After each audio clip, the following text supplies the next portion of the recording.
Well, the president's chief of staff is trying to clean up the president's comments over the weekend, reassuring top commanders at the Pentagon that Mr. Trump was not talking about them when the president talked about them and made this accusation against them yesterday. I'm not saying the military is in love with me. The soldiers are. The top people in the Pentagon probably aren't, because they want to do nothing but fight wars so that all of those wonderful companies that make the bombs and make the planes and make everything else stay happy. But we're getting out of the endless wars. You heard the president there. He accused the top people at the Pentagon today of going to war, in effect, to benefit military contractors. Joining me now, General Wesley Clark. He's a former NATO Supreme Allied Commander and now CNN military analyst. General, thanks so much for taking the time this morning. Well, first of all, I mean, the historical record shows that it's the military that usually is advocating against the use of force. If you go back and look at all of the examples going back even into the Vietnam War. Hi, everyone. Adam is ready. Something just happened that has no real precedent in American history. More than 340 retired generals and admirals have collectively signed an open letter warning the country that Donald Trump is threatening the very foundations of civilian control over the military.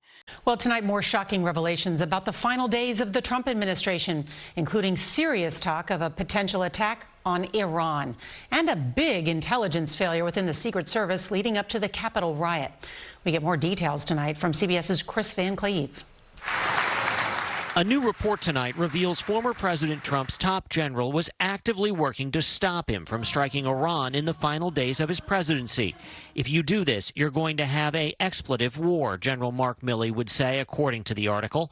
The same concern held by House Speaker Nancy Pelosi, who told 60 Minutes she called the chairman of the Joint Chiefs personally. I have sought information from those who are in a position to know that there are protections against this dangerous president initiating any military hostilities or something worse than that. This is not a handful of disgruntled officers with personal grievances. This is a massive, historic, unprecedented mobilization of the most senior military leadership this country has produced, coming together to issue a public warning about a sitting president's conduct as commander-in-chief. And the list of names reads like a who's who of the national security establishment. Pete Hegseth has threatened the top military officials with a lie detector test before, but it's been a threat, right? At one point, according to the Wall Street Journal, he shouted at Admiral Christopher Grady, who was then the acting chairman of the Joint Chiefs, he shouted, "I'll hook you up to an effing polygraph." And he threatened Lieutenant General Doug Sims with the same. So, you know, when you hear reporting like that, right, to be speaking like that, "I'll hook you up to an effing polygraph," what does the tone, what does the manner, what is the word choice, what does this mean about the level of anxiety he has? He has tremendous anxiety. This is something where if we don't trust our generals and our admirals and our senior enlisted leaders, literally with the lives of our sons, our daughters, our husbands, our wives, our aunts and uncles, which we do, of course, then why are we doing all of this stuff about polygraphs? This is all about a political move. Mark Milley, who served as Trump's own chairman of the Joint Chiefs of Staff. John Kelly, who ran the White House as Trump's chief of staff. James Mattis, who served as Trump's Secretary of Defense. These are not liberal activists. These are decorated military professionals who spent their entire careers serving the country, who took orders from Trump, who implemented his policies, who ran his wars, and they are now saying publicly on the record that his behavior toward the military is dangerous. Let's go to the White House right now, where President Donald Trump has more harsh words for House Democrats. So get this. The president is angered by a Washington newspaper's report saying that some Democratic lawmakers released a video urging members of the military to ignore unlawful orders. In fact, look at this. Trump said on Truth Social this morning, "This is really bad and dangerous to our country. Their words cannot be allowed to stand. Seditious behavior from traitors. Lock them up." And then, a short time later, the president finished with this thought: seditious behavior, punishable by death. Willie, take us through what prompted these posts from the president. He is clearly triggered by something. Yeah, that's right, Reed. Well, this video was posted on social media. Democratic lawmakers who also served in the military posting this message to troops, saying essentially that they don't have to follow an unlawful order. Then you saw Trump's response, posting the Washington Examiner article about that social media post and calling for these Democratic officials, saying that their behavior is seditious and punishable by death. Let me read you what they are actually warning about. The letter cites Trump's enemy within rhetoric, his demands that military personnel demonstrate personal loyalty to him at rallies, and his attacks on Milley using language like treason deserving death. These are documented, verifiable, specific behaviors that the letter argues threaten the civil-military norms that have governed the relationship between American political leadership and the armed forces for the entire history of the Republic. Those norms are not trivial, they are foundational. The principle that the military serves the Constitution and the country rather than the personal interests of any individual politician is what separates a democratic military from an authoritarian one. It is what ensures that when political power changes hands peacefully, the military follows the new commander-in-chief rather than the old one. It is what has kept American democracy functioning through 2.5 centuries of political conflict and crisis.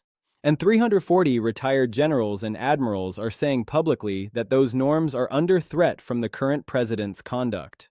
When the people who held the 3 most important national security positions in your first term are all signing open letters warning the country about your behavior as commander-in-chief in your second term, that is not a personnel problem.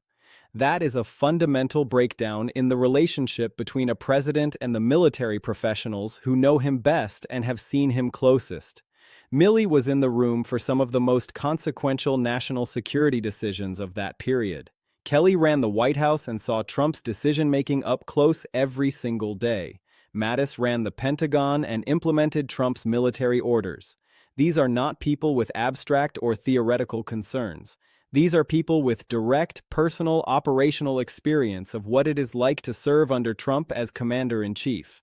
And they have concluded that the situation is serious enough to put their names publicly on a warning to the country. Now let me walk you through the other pieces of this military friction story because the 340 general letter is the most visible piece, but it is far from the only piece.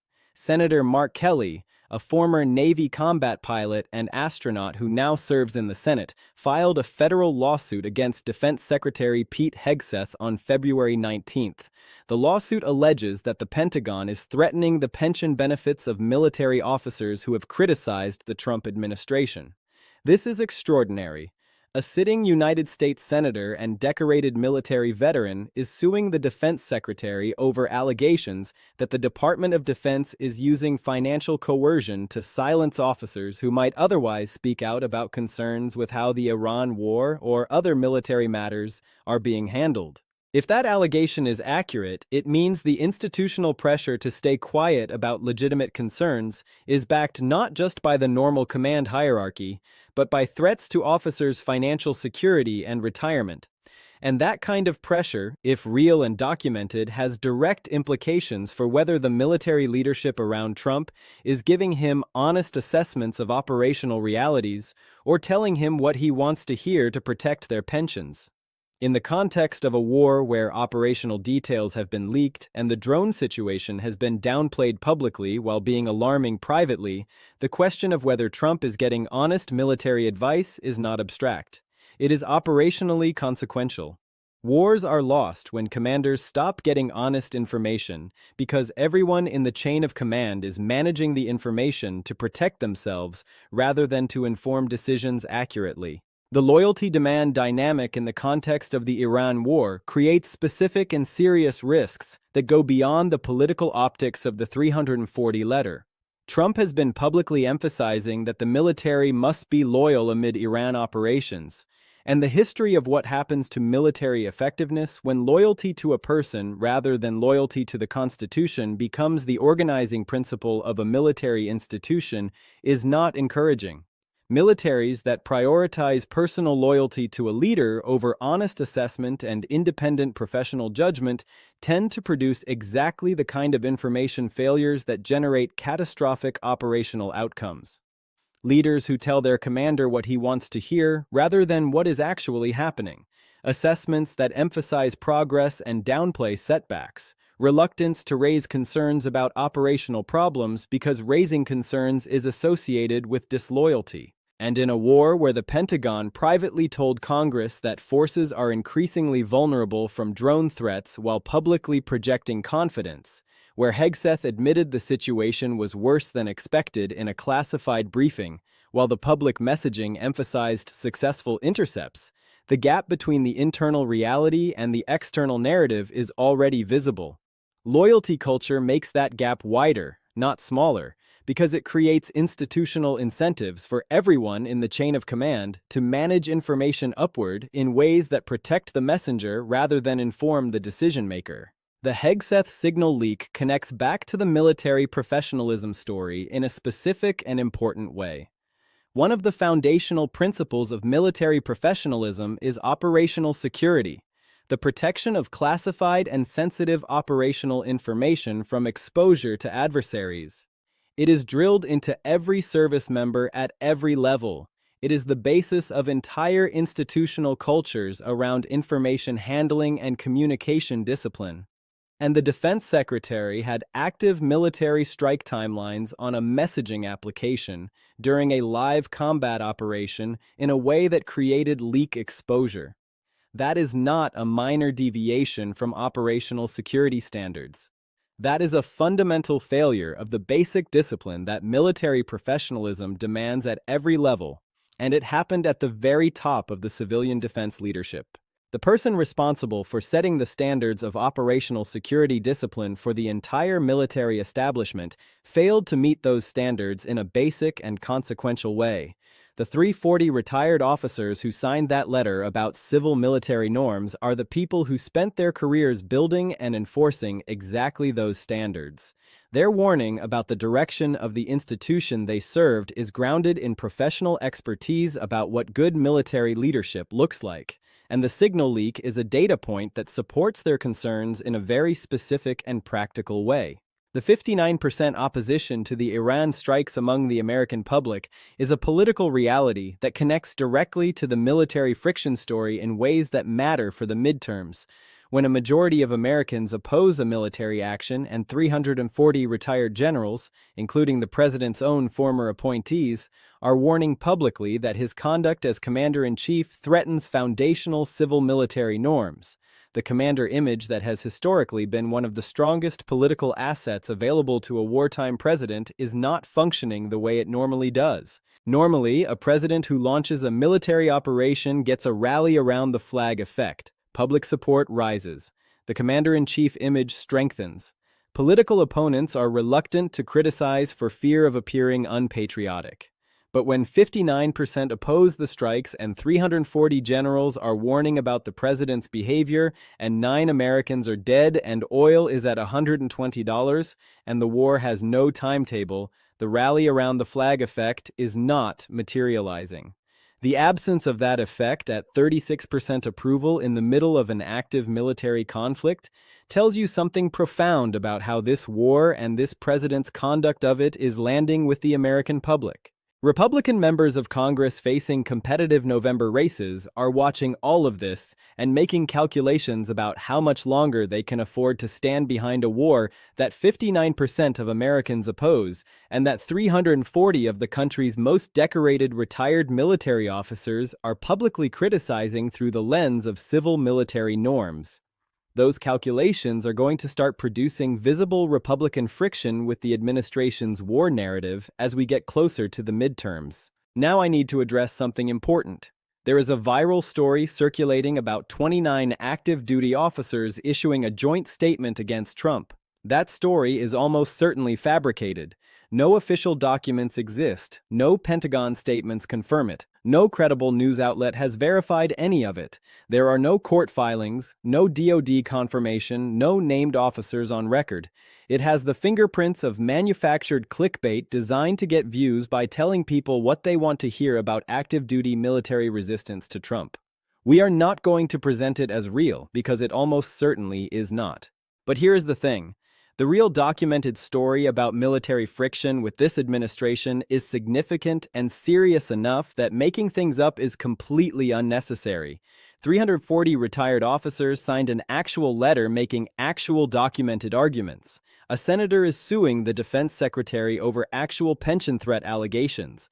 Trump is making actual loyalty demands from actual military personnel. An actual signal leak of operational strike details actually happened. 9 actual Americans are dead in an actual Iran war with no actual timetable. That is the real story, and it is plenty. The fictional active duty officer's joint statement does not help people understand the real military friction story. It muddies it. It gives defenders of the administration an easy target to debunk. It distracts from the 340 retired generals who actually signed an actual letter making actual documented arguments. And it trains audiences to be skeptical of all military friction stories, including the real ones. Which is why we always start with what is verified and documented. Because the real story is serious enough and the American public deserves accurate information about a real and historic development in the relationship between their president and the military that serves the Constitution, rather than any individual.